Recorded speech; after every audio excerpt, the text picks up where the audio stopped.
All right. Well, obviously you're not plugging anything. We're not gonna, hey, go to John Mayer's Kickstarter. No. He's trying to start an actual Wonderland. Just like me. Yeah.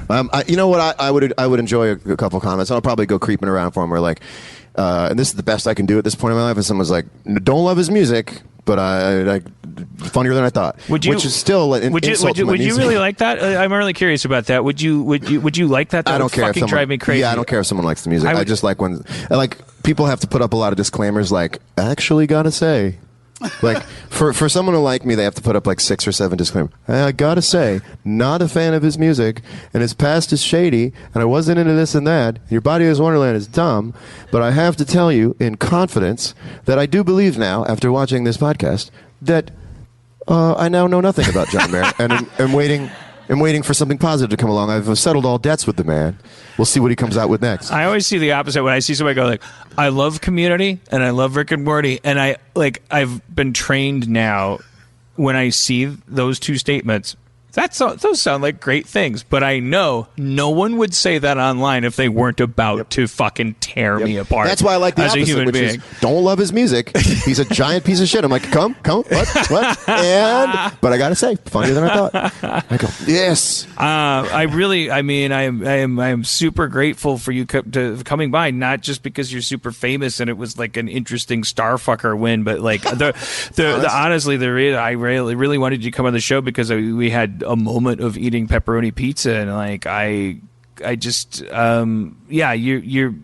exude an intelligence and an awareness that made me excited to talk to you, and I bet a lot of our listeners are happy for it. So and it was, you don't do this a lot. You're not like on every podcast. I had to write some friends who've asked me to be on podcast before, and I said I wouldn't. I literally texted them on the way here. Literally, I actually honestly texted them on the way here, and I was like, just want to let you know I'm going off the Dan Harmon's podcast. I've told you no in the past, but he cornered me and told me that I had to do it, and so I just want to let you know. So yeah, I've lifted the embargo for this because I find you far too interesting. I think you are diseased with your own intelligence. We could disappear up each other's asses, like as.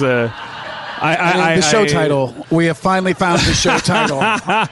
Disappear up each other's asses. And that's why, no, but I really want you to know how grateful I am. That's so cool that you came out to the middle of Burbank on a Sunday night by yourself and came here and shared your fears and insecurities and your pride and all the shit with us. Like I love transparency and honesty, and your soul is the opposite of a wonderland. Thank you, man. It's a deep labyrinth. It's a deep land.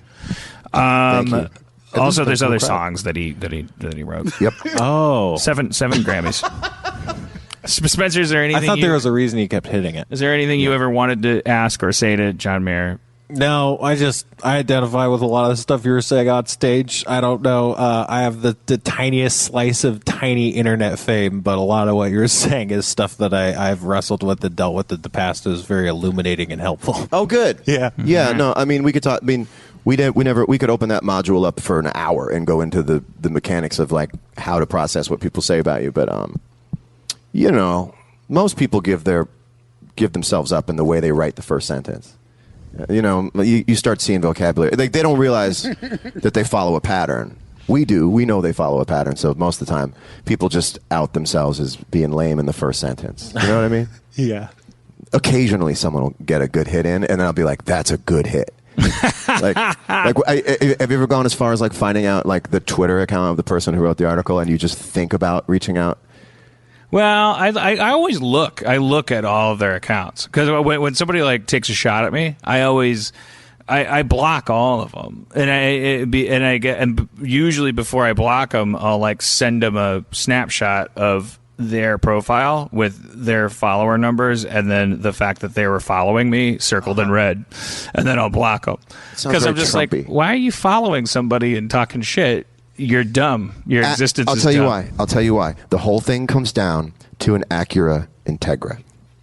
I knew it. It all comes down to an Acura Integra. Beautiful car. I'm sure it's a great value.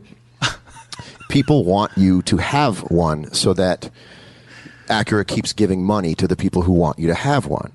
50% of the articles that are written on these sites that try to sell you the Acura are very important. They're meaningful. The other 50% is absolute garbage meant to drive you to just nothing but sales and clicks. Your responsibility is to figure out which 50% is which and block out the dumb shit. That's the challenge. And it all goes back to an Acura Integra. That's true.